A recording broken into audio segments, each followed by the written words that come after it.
Hi everybody, Father Rich Jasper from Immaculate Conception and St. Jude Mission Church in Elkton and Northeast Maryland. Today we are on Friday, December 19th, third week of Advent. All week we've been in the Gospel of Matthew. Today we are switching it up to the Gospel of Luke. This is Luke chapter 1, verses 5 to 25. It's a long one, so again, I'm taking just a part of it. I suggest if you have some time today, perhaps read the entire passage. It's really the story of the birth of John the Baptist and all that's involved with Zechariah and Elizabeth. Okay, again, all leading up to the birth of Jesus. So the part that I'm taking is when the angel appears to Zechariah. So I'll start there. The angel said to Zechariah, "Do not be afraid, because your prayer has been heard. Your wife Elizabeth will bear you a son, and you shall name him John. And you will have joy and gladness, and many will rejoice at his birth, for he will be great in the sight of the Lord.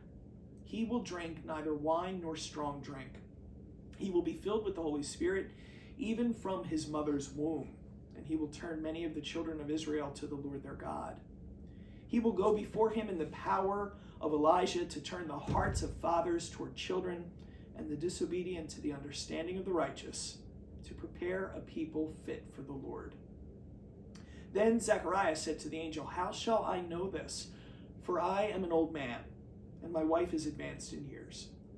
And the angel said to him in reply, "I am Gabriel, who stand before God. I was sent to speak to you and to announce to you this good news. But now you will be speechless and unable to talk until the day these things take place, because you did not believe my words, which will be fulfilled at their proper time."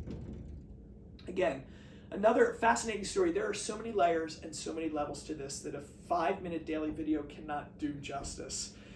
I do want to point out a couple things. First of all, I love the whole reflection of John the Baptist and all that John would do, because he did fulfill everything that God, through Gabriel, was telling Zechariah, his father. And in a way, John really does reflect even the things that the prophets of earlier times, like Samuel, would be told. Like, you would not drink neither strong drink or wine, and all the things that the earlier prophets were doing, here John was also fulfilling. So that's one piece of this. But I think the bigger piece is the whole understanding of Zechariah's response to the angel. Because in one way, it almost seems the exact same thing that Our Lady said when the angel Gabriel appeared to her. And she said, "Well, how can this be? I do not know man." Zechariah also pretty much says the same question. "How shall I know this? I'm an old man, and my wife is advanced in years." Here's the difference. Mary believed that God could do this. She knew beyond a shadow of a doubt that God was able to bring about the birth of Jesus through her virginity. What Zechariah was stumbling with is that in his heart, he really did not believe that God could bring this about. And it could be not so much that he didn't believe that God could do it, but it was more from the sense of his own unworthiness, or that it just wasn't possible because he's old and his wife's old, and how could God make this happen?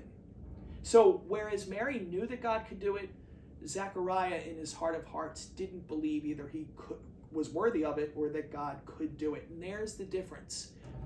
Let me say this final thought, because in the very end, Zechariah was given silence up until the time that John was born. And it does seem like punishment, and maybe perhaps in some way it was. But in the silence, and I think here's the beautiful message of the day, in the silence, God's voice is heard the deepest. In the silence is where we often find God the closest. So although it may seem like a time of punishment for Zechariah for not believing, in reality, it's the love of God that went into the silence with Zechariah to do the healing work on his head and his heart that needed to be done, so that when John was born, his mouth was open and he could proclaim, my son will be named John, right? The gift of God. The gift of God that will prepare the way for the Son of God.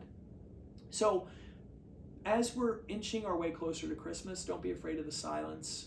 Spend some time in silence today. Let God speak to you there, into your heart, into your pain, into your struggles, into your doubts, because that's where God does some of his most beautiful work, when we are coming to him in that space of silent trust.